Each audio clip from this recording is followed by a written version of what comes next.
And we can hear some people online, so be careful what you say.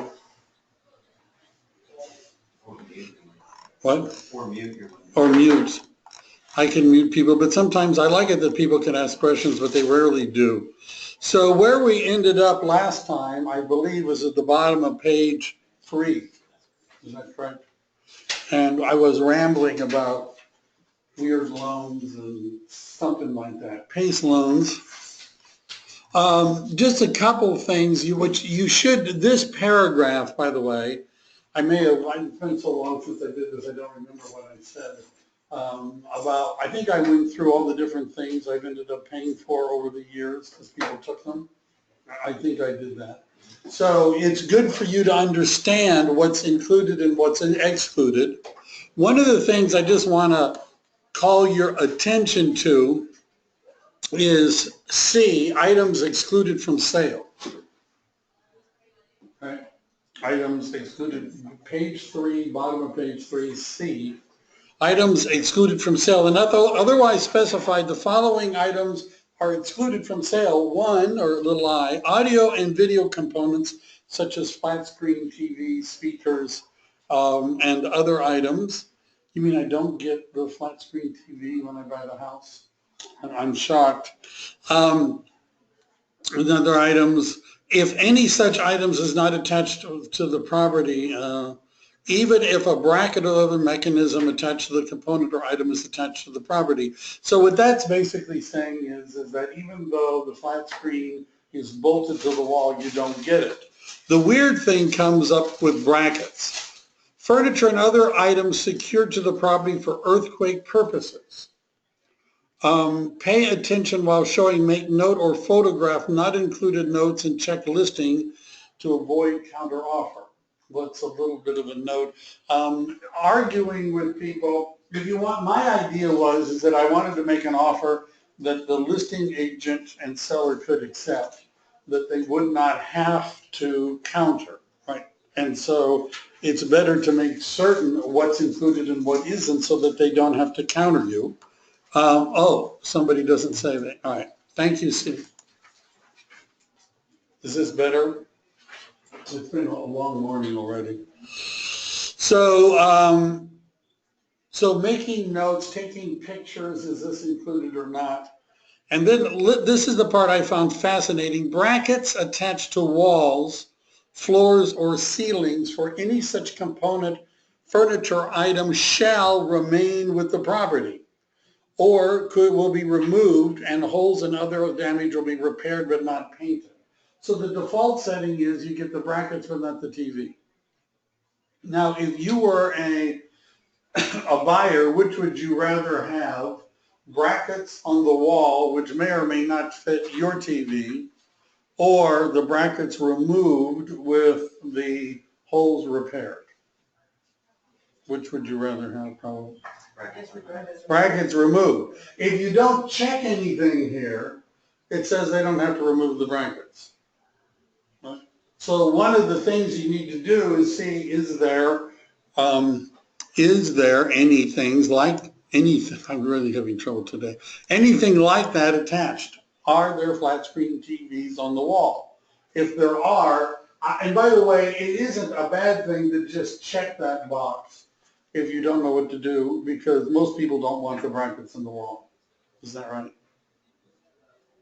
Michelle's thinking, is there brackets on the offer?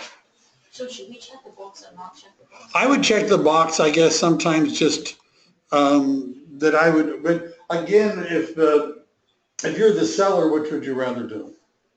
Leave it there. Leave it there.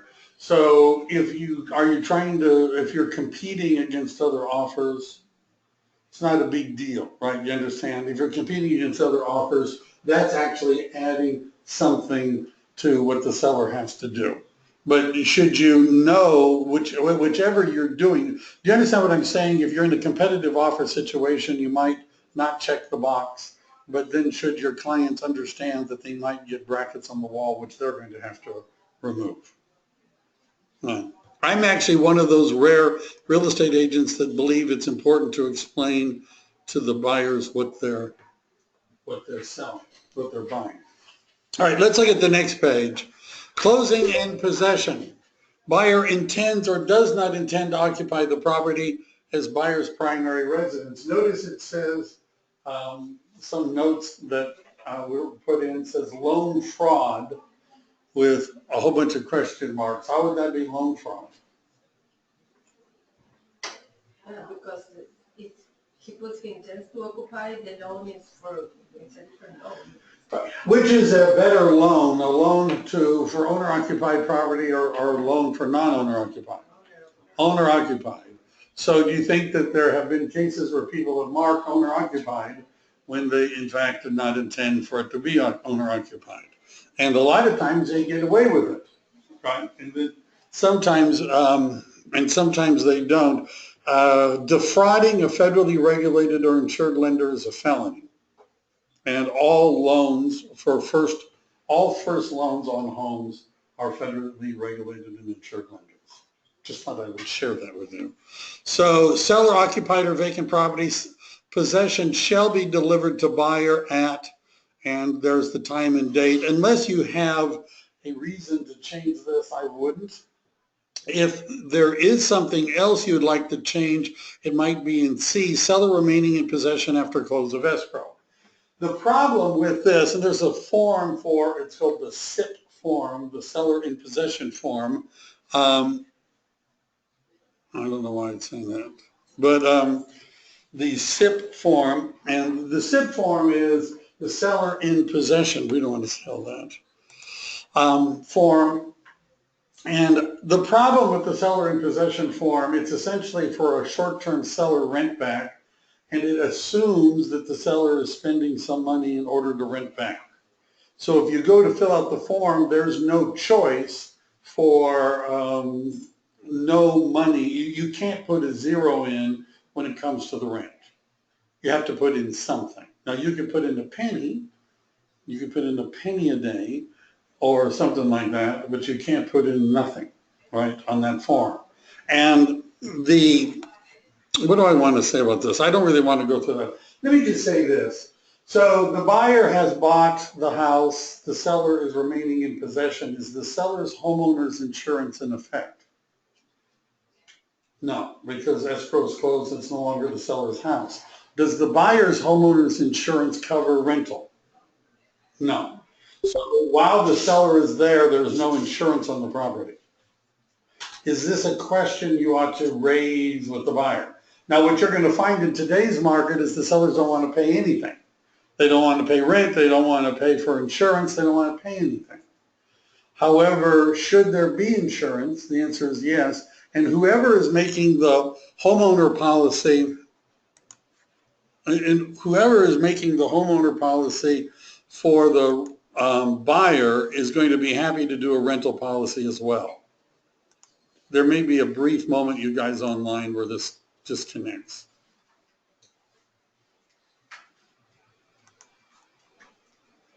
Let's just see. All right. That should work better. So what other issues are there? So there's rent. They don't want to pay rent. There's insurance. The seller doesn't want to pay insurance. How about utilities? Who's paying the utilities while the seller is there? Is it the seller or the buyer? Well, it's the buyer probably. How about if there's a homeowner association dues? Buyer. So should you at least have a conversation with the buyer that then they might say, well, why isn't the seller paying for this? They're living there. And the answer is they don't want to, and there's multiple offers. Right? Do you understand? That's the reality. In a different world, we would have the seller pay buyer's principal interest tax. Soon again, we may be asking the sellers to pay buyer's principal interest taxes and insurance. Let me just see if your voice is breaking up. Is it better now? You guys online better? I don't know. Oh, well. So, yes, thank you. Cool. So that's the SIP form. If I represent the seller, I would just assume that we do it in a how about this? I actually prefer that we simply write something up in the purchase agreement rather than using the seller in possession form. And the reason is that it makes it a contractual issue as opposed to a tenancy. Do you understand what I'm saying? But many listing agents are going to want a actual seller in possession form. There's two forms that they have. One is called the residential lease agreement, RLAS, which you're supposed to use if it's 30 days or more. Nobody wants to see this. I'm telling you, no one wants to see this. It's a real lease agreement. And the seller does not want to see it. They don't want to sign it. They're not going to want to do it. So I oftentimes recommend that we just write a clause in the other terms in the purchase agreement that says seller to remain in possession until this date at no cost to seller. Something simple like that. So you mean using the SIP form or just? Instead of using the SIP form. However, some listing agents want that. So you just have to ask them. It's simpler to make it a control. If you read the form, you'll get the idea that much of what the form is talking about won't apply. Because they're not paying rent, they're not paying insurance, they're not paying any of that stuff. We can look at the form later, but sometimes it's simpler to just write in a clause that says seller to remain in possession until this date at no cost to the seller. Tenant occupied property.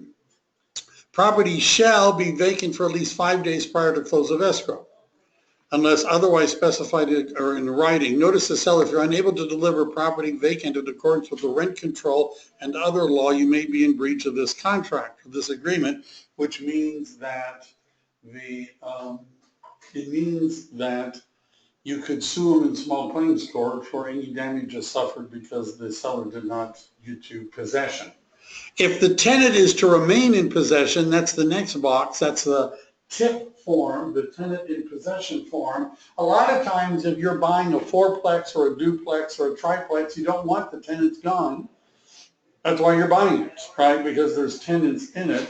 So the question is, and by the way, if it says tenant in possession, they should not have marked owner occupied at the top.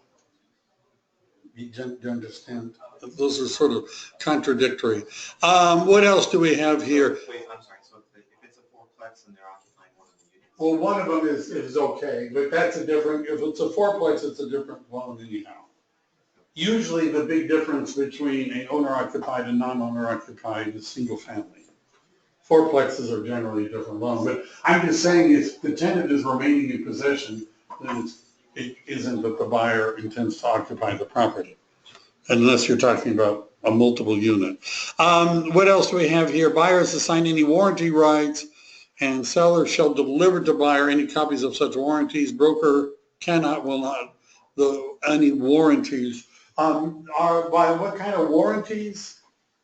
Dishwashers, washing machines, that sort of thing. Some warranties actually have a fee for being transferred. Right, and if that's, you might want to talk about that. Statutory and other disclosures, including lead-based paint and whatever. One of the things that I recommend that you do is, because this is going to be coming up in a second, is to take out a copy of the purchase agreement, a yellow highlighter, and mark every time you find the phrase is a contingency of this agreement. So we're going to be coming up on another one here. This is talking about the lead-based paint, NHD, any statutory disclosure, revealed notice to buyer and seller, waiver, you can't waive the lead-based disclosure within the time specified. Seller, unless exempt from the obligation to provide a TDS, shall complete and provide buyer with a seller property questionnaire. The red line is, that was being done. The person who did this was making a distinction between PRDS, which is another contract, and they use something called the supplemental seller checklist. Seller shall complete and provide buyer with an exempt seller disclosure, which we're going to go over. That buyer shall, within the time specified in 14B, which is coming up, if basically you get to, basically with paragraph 10 is all of the statutory requirements, And paragraph 14 says that the seller has so many days to give you a copy of all this. What else did I want to talk about? If any disclosure or notice specified in 10A or subsequent or amended disclosure or notice is delivered to buyer after the offer is signed, buyer shall have the right to cancel this agreement within 3 days after delivery in person or 5 days by mail, given written cancellation to seller or seller's agent. So what that's saying is that if there's anything in a statutory required disclosure, which is the transfer disclosure statement, natural hazard disclosure statement, and those are the big ones, that if you modify or amend them, there is a 3-day right to cancel. So, by the way, one of the things that sometimes happens, I've had, when I was a listing agent, I was a pain to transaction coordinators, because if the property was not built within a certain time period, I would not do the seller earthquake disclosure. I just wouldn't fill it out. And because it's not required if it's a single family home, wood frame, unless it was built before 1968, or if it's a brick building, masonry building before 1975. So if I had a building that was wood frame built in 1972, I just didn't do the form. However, the transaction coordinators have it on the list, the things they want. And so the agent or the buyer would be wanting me to do a copy of the form like 2 weeks before escrow is supposed to close. Can you understand why we wouldn't give them a copy of the form? Because that's one of the seller disclosures in this paragraph. And there will be things that say, I don't know. And that would give the buyer the right to say, well, we don't have to buy the house then. We don't want to buy the house because it says you don't know if you have cripple walls, and therefore we back out. Do you understand? If you're the listing agent, you do not want to be making any further disclosures after the offer has been accepted.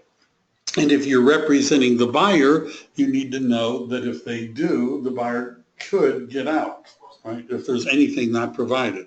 Natural environmental hazards, another booklet. Seller shall do all this. Withholding,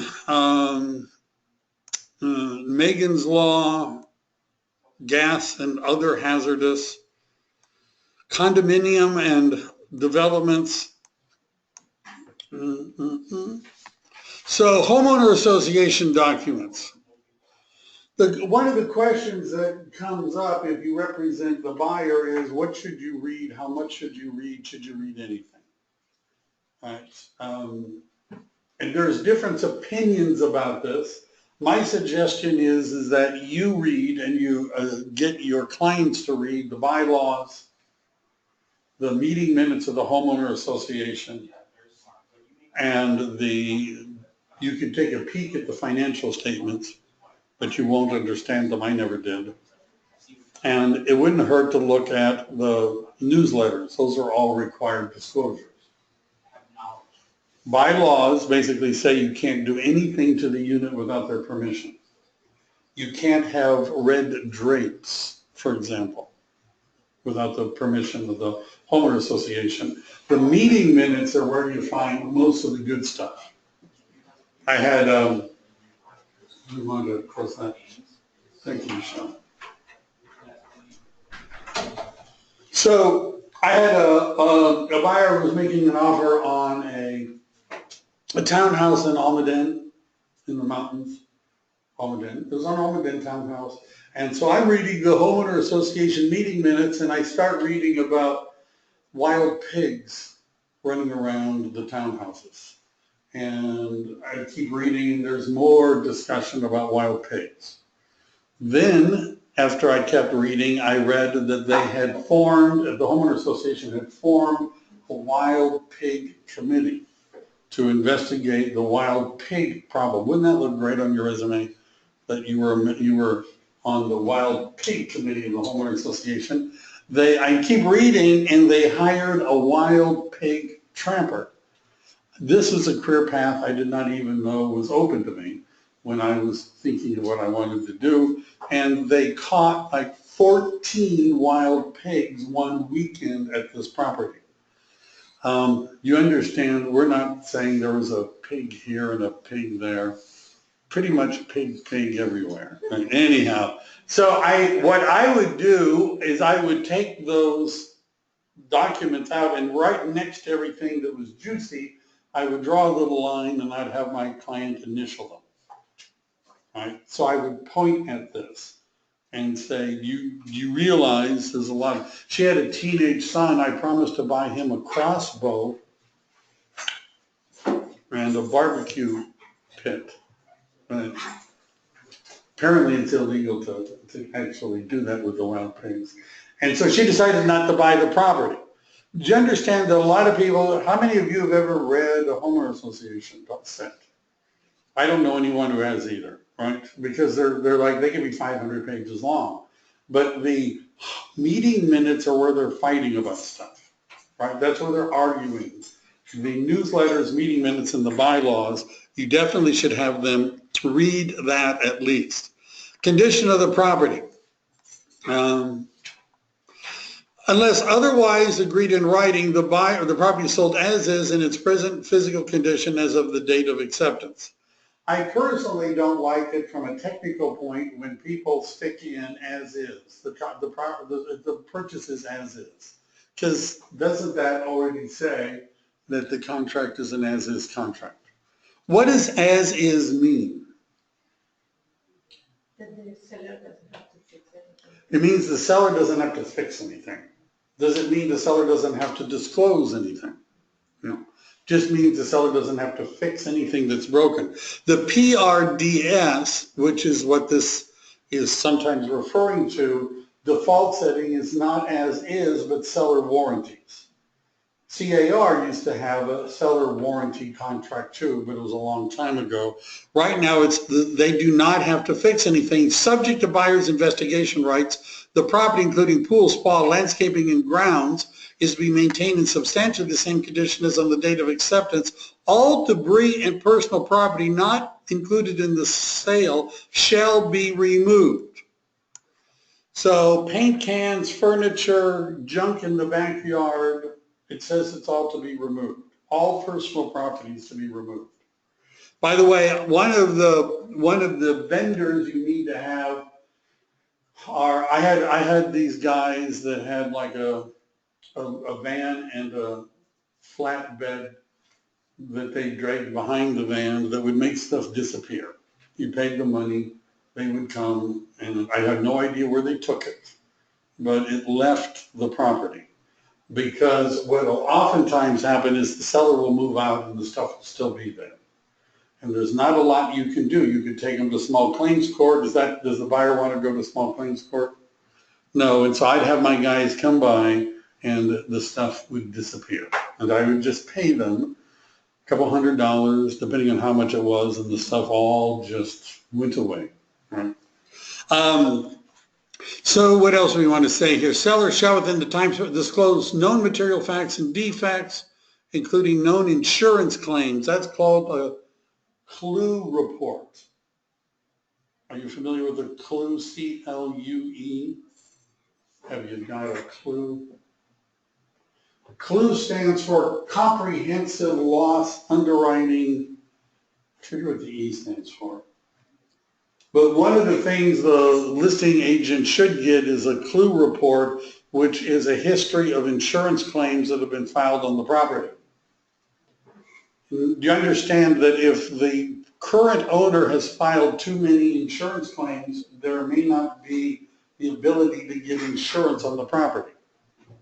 And if you can't get insurance, what does that do to the lender? Makes them very unhappy.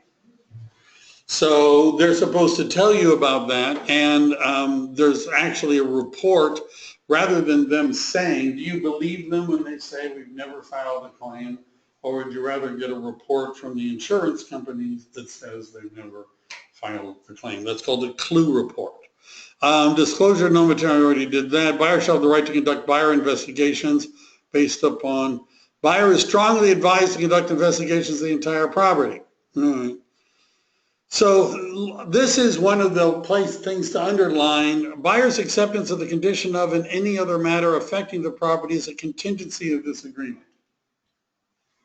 It's a good idea for you to take out a contract and look for every place it says it's a contingency of this agreement. And it says, basically, I'm not going to read the whole thing to you, but basically it says that you can order any kind of inspection you want if you're the buyer, as long as you pay for it. You can have, I've been on a radon gas inspection. I've seen as an asbestos inspection. There's asbestos everywhere, by the way. So you can order every inspection they want, assuming you have a property inspection contingency. Seller has to make the property available. Seller shall have everything turned on, gas, water, and all that. Buyer indemnity and seller protection for entry upon property. It says that you're supposed to keep the property free and clear of any liens. So I was helping an agent with a buyer, and the buyer wanted to know before escrow closed whether or not an unpermitted addition would be in fact permitted. Now, in order to do that, you would have to go down to where they give building permits out and ask them to make a ruling on this. That does not seem to fit this paragraph, right? Because partly what it says, first of all, free and clear of any liens. That means if you have work done and you don't pay them, there could be a mechanics liens. But it also says that you're not supposed to do anything that would create the city or county red flagging the property. And going down to the planning commission and pointing this out to them is probably going to create a red flag. Title investing within the time, buyers will be provided with a preliminary title report. Should you read the preliminary title report? Yes, in fact, one of the classes I'm going to have one of our title people do will be how to read a prelim, right? Does that sound like fun? You should look at it, providing it, title is taken in its present condition, within the time, all material facts, close of escrow, you're going to get title insurance and a deed, and the manner of taking title has an effect on taxes. That's what it says here, and you should consult an appropriate professional. I thought there was anyhow. Time period, removal of contingencies, cancellation rights. So if you're not going to have contingencies, it's best to check C. C is the box that talks about removal of contingencies with offer. If you look at these forms, it wouldn't hurt you, by the way. One of the fun things to do is to go through and check every box for every form that you could, just so it'll pull them up and read them, just so that you've seen them before. If you click on the removal of contingencies, which is 14C, there are A, B, and C, which are the different ways in which you could remove contingencies. A says, I'm removing these contingencies. B says, I'm removing all contingencies except these contingencies. And C says, I'm removing all contingencies. If you're the listing agent, you would rather see the contingency removal form with C checked.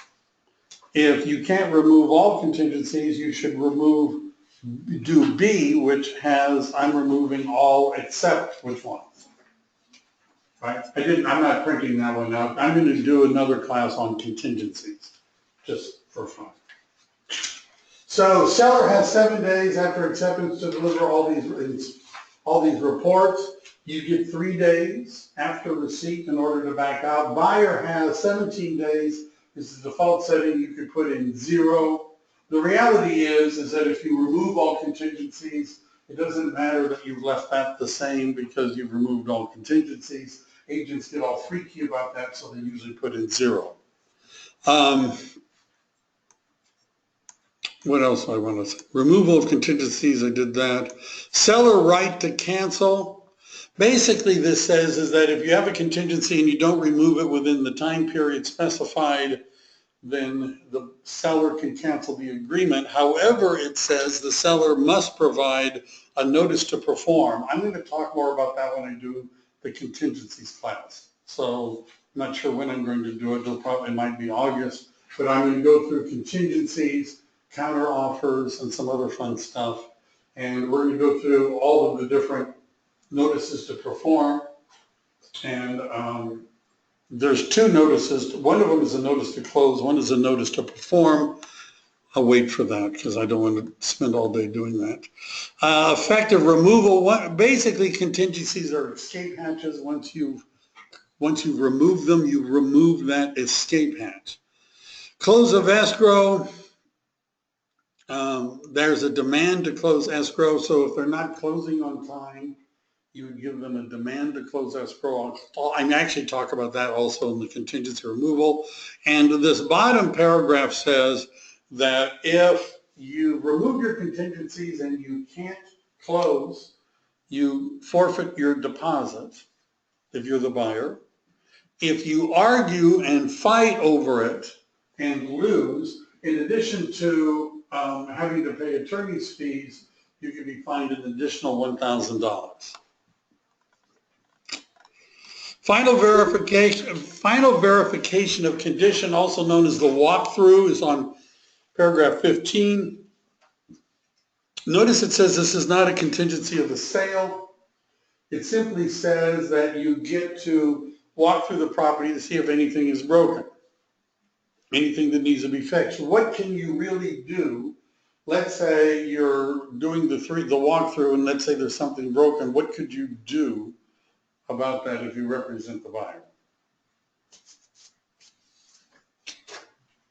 Well, there's only one real thing you can do is not close. Or you can close. So first of all, you would ask the seller to fix it, please. If they say, look, they've already moved, they're gone, they ain't going to fix it. Two, you could say, fix it or we will not close.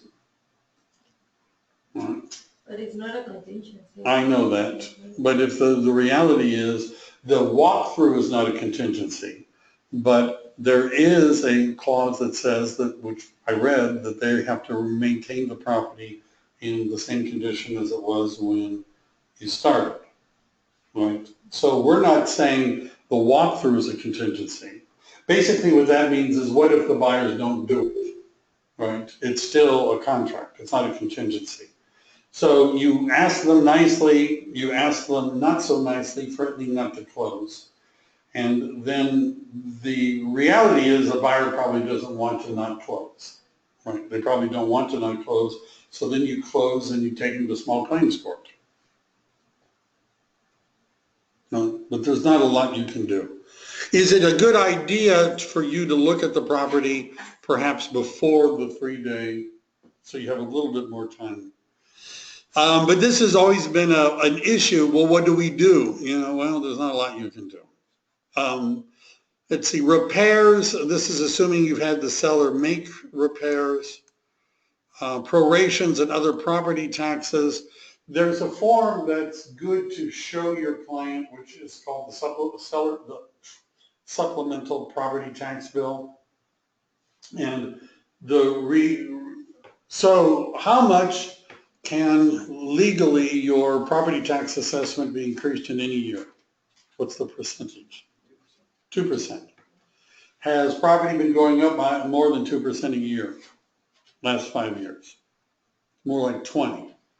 So somebody that has a property they bought 5 years ago, the property tax assessment is relatively low compared to the purchase value, right? So the proration between the buyer and the seller in escrow is based upon the current tax assessment. But let's say it closes in, I don't know, what's a good month? November, December, February, and April. So where are we at? been a long day. So if they paid their taxes when due, the seller would have paid them by April 10th of this year, and that would cover, we're already at the beginning of the new year, so that would, let me just use a different one because I don't have to do the math as easy. Let's say escrow closed on May 1st. Seller had paid taxes to the end of the fiscal year, which is to the end of June 30th. So the buyer would owe the seller 2 months worth of taxes for May and June based upon the seller's current tax assessment. However, they're going to get reassessed as of the date of closing, and there will be a supplemental tax bill, which is going to be perhaps a few $1,000s that they should know about. They should know about it, right? There's actually a form, and it's a CAR form on the notice of a supplemental tax. Compensation, basically paragraph 18 says we're not responsible for anything except to get paid. Representative capacity, that was sort of a joke, but not. Representative capacity means if somebody who is signing the document on behalf of a corporation or a trust, there's a form called a representative capacity signature disclosure, which would be a good thing to look at. Joint escrow instructions, basically it says that this purchase agreement constitutes the basis for escrow instructions between the buyer and the seller and the escrow officer.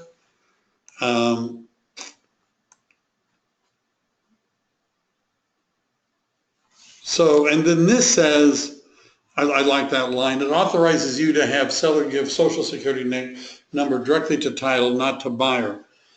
FERPTA. FERPTA, I'm not sure where it says that in this paragraph, but FERPTA is a law that says that if you're a foreigner, not a citizen of the United States, and you're selling the property, you need to fill out this form. Actually, it says everybody is supposed to fill out this form. I generally do not, I don't know how Laura, I haven't asked her how she feels about this, but I generally do not have my clients, if I represent the seller, fill out a FERPTA form. And the reason is that the FERPTA form has the seller's social security number, which I don't intend to give to the buyer. Now, what some agents do is they fill out the FERPTA form, but they don't fill out the social security number because they don't want to give it to the buyer. But the form actually says that if you don't put down the social security number, it's not a valid form. It just says that. Every title company in the world is going to make them fill out their own form because the title company is responsible to report the sale to the IRS. And so do you think it's easy, the seller is more likely to give the title company their social security number than to give the selling agents the social security number and the buyer? So I'm just saying you may not get a FERPTA form. If I were the listing agent, you wouldn't get one. You just wouldn't get one. And even though it's probably on Laura's checklist, I just don't do it. By the way, after escrow has closed, the title company will give you a copy of the form, right? Which then you turn in and then they're happy. Happy, I don't know if happy is the right word. What else? So let's keep going here. See, compensation, remedies for breach of contract. Boy, there could be a class just on this, but essentially what this is saying under liquidated damage, the buyer fails to complete the purchase because of buyer's default, seller shall retain as liquidated damages the deposit actually paid. If the property is a dwelling with no more than 4 units, one of which the buyer intends to occupy, then the amount retained shall be no more than 3% of the purchase price. Any excess shall be returned to the buyer. Except as provided in 14G, release of funds will require mutual signed release, and on it goes. So is it in the buyer's interest to have liquidated damages? Or is it in the seller's interest to have liquidated damages? Usually the seller. It's the seller's. Is it possible that if the buyer failed to complete the close of escrow, the buyer could have caused more than 3% in damages to the seller? Let's say the market is shifting and prices are not going up, but they're going down. Is it possible that when they sell the property to somebody else, they could get more than 3% less than what the original offer was? In which case that 3% cap is protecting the buyer. So there's actually a little brochure that CAR has put together on liquidated damages. I generally tell people that it's expected. In this market, if there's multiple offers, the listing agent expects it. If you don't like it, you could talk to an attorney, but it really works both ways. It can protect the buyer because it could be more. Mediation and arbitration.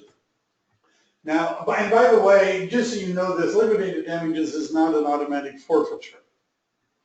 What that means is that let's say the property is listed for $850, you offer $850, and the seller accepts it, the buyer does not close, and the seller then sells the same property for $860, they're not going to get to keep liquidated damages too. In other words, because there's no damages, so there can be no liquidated damages. Does you understand what I'm saying? It's not an automatic forfeiture if the buyer can't close. And so, just saying. Then related to this is mediation and arbitration. My explanation, this is actually what I would tell people, is mediation is like marriage counseling. Right? You can go to the marriage counselor, and the marriage counselor can say, don't smoke cigars in the house anymore. And she can just continue to smoke cigars in the house, isn't that right? So do you understand you have to do what the marriage counselor says? You have to do what the marriage counselor says? No, you don't have to do what the marriage counselor says. Then there's arbitration. Arbitration is divorce court. And what arbitration is, now the reality is that anything like this in Santa Clara County would go to arbitration anyhow. The difference is this is binding arbitration which you cannot appeal. Binding arbitration which you cannot appeal. Binding arbitration, you can't appeal it. Essentially, you can't appeal it even if the arbitrator misapplied the law, even if the arbitrator ignored the facts of the case. The only times you can appeal an arbitration is if you could prove bribery or collusion, but not because they made a mistake or made a bad decision. Could that be a little risky? So essentially, arbitrators do whatever they feel like doing, whether that's what the law says or not. If they think it's fair, then that's what they're going to do. Now, if you don't select this, again, you're back to the issue where they probably won't agree. The listing agent probably won't want you to, your offer to be accepted. And one of the exceptions here is small claims court. So you could always take somebody to small claims court anyhow, right? It's believe me, it's in here. Believe me, it's in here. Exclusions, here it is. The following matters are excluded from mediation and arbitration: judicial or non-judicial foreclosure. Any matter that is within the jurisdiction of a probate, small claims, or bankruptcy court.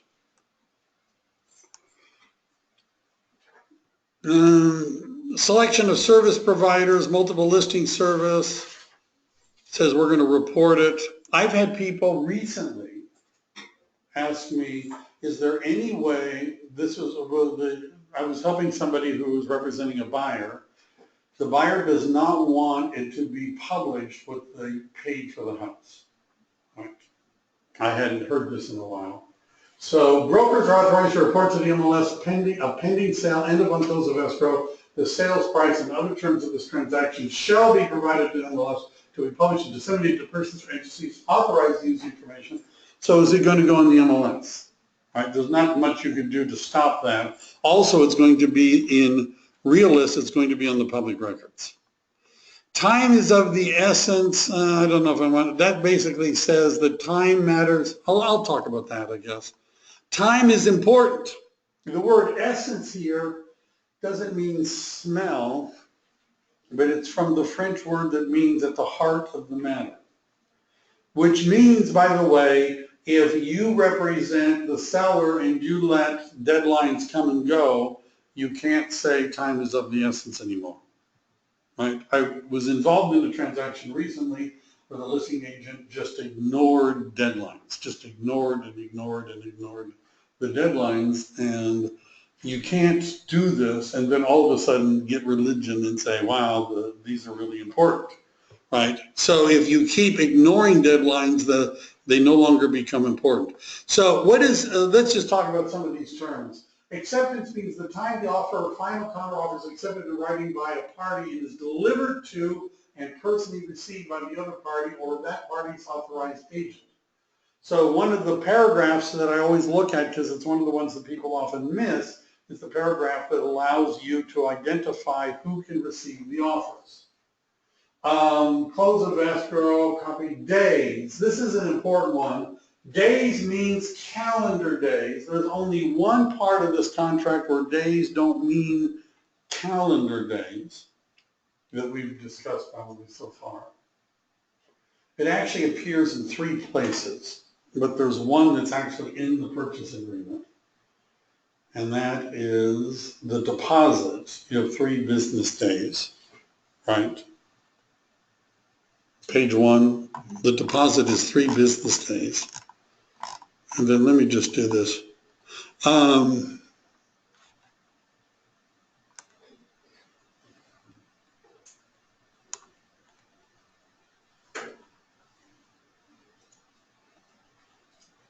know, so days means, except in the deposit, it means calendar days, but it gets more interesting. So close of copy days. However, after acceptance, the last date for performance of any act required by this agreement, including close of escrow, shall not include any Saturday, Sunday, or legal holiday, and shall instead be the next day. One of the fun things we're going to do when I do the contingency class is I'm going to give you some examples, and we're going to get to figure out what day the action has to be taken. Right? Does that sound like fun? So what this is saying, so let's say if somebody had given, we can just do this, a notice to perform on Friday, the question would be, when a 2-day notice to perform, when would that 2 days be effective? Well, Friday, it doesn't include Saturday and Sunday. And Monday was a legal holiday, right? And so it would be, you keep going, right? So anyway, another days prior, deliver, unless otherwise specified in writing, means and shall be effective on personal receipt by buyer or seller or the individual real estate licensee for that principle specified in the section above. Now, there's a form called DNA, and the DNA form has to do with the delivery notice addendum. And what the problem that you have, and I get into this again when we get into some of the other addendums, is that it usually says the name of the agent, personal delivery to the name of the agent. What does personal delivery mean? It says receipt, right, by the agent. I'll show you when that comes up. So there have been cases where the agent refused to acknowledge that they received anything. Can you find that? Don't you find that hard to believe? So there was a notice to perform that was sent to the agent, and the agent just said, I'm not checking email anymore. I just won't check email. So they actually hired a process server to wait at the real estate agent's house and caught him coming in at 11 o'clock at night and stuck it in their hands. Now, what DNA, the delivery notice addendum does is it, and this would be something if it were a listing that I would have as part of the package, it says that email, and that it's not receipt that's necessary, but simply that we email it to the person. Right? I've mentioned this many times, I think, that I use tracking software with my email, right? So that I can prove when somebody opened an email and read it. But I'm just saying, what delivery becomes an issue. Electronic law repairs, when you do that. Expiration of this offer. This is one of the areas that I always look at when I'm looking at somebody's offer.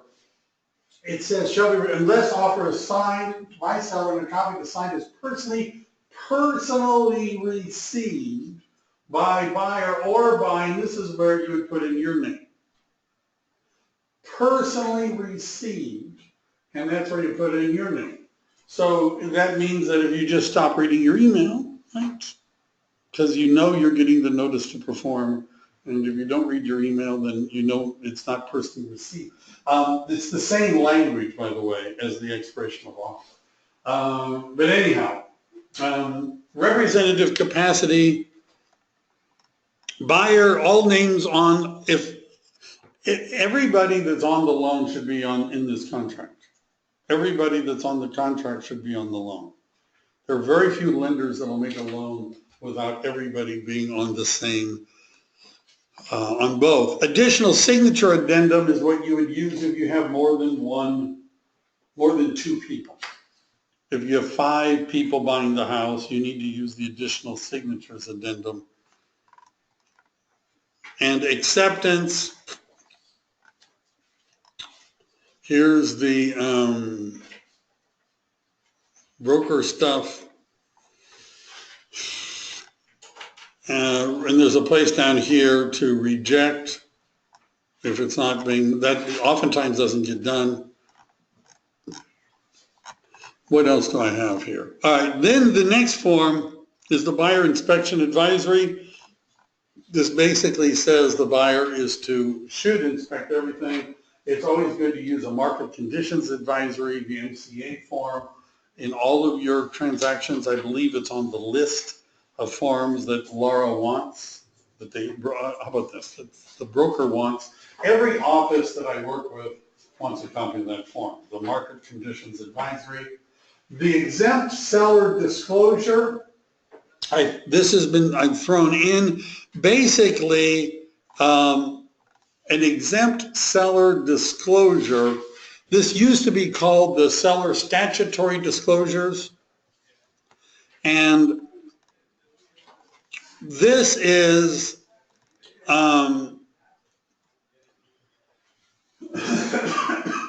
under some sellers don't have to do a transfer disclosure statement because they're exempt.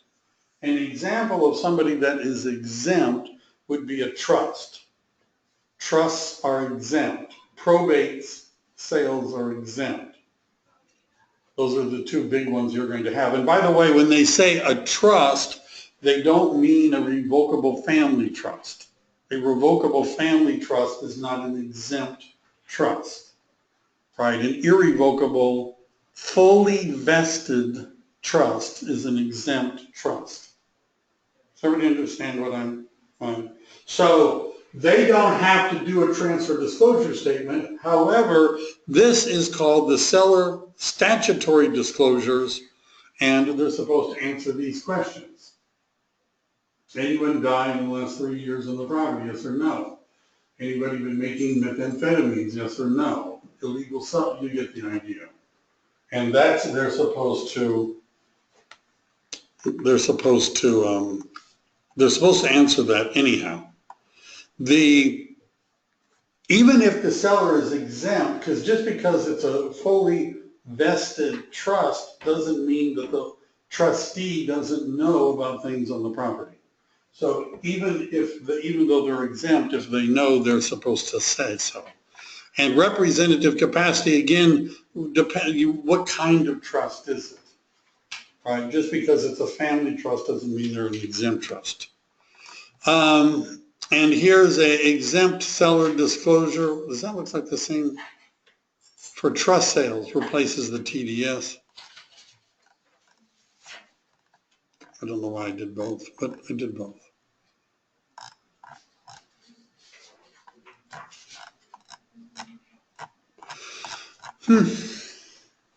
So what we're going to do next week, first of all, let me just say that tomorrow, Wednesday, we're doing a group coaching, which is different from what we've been doing.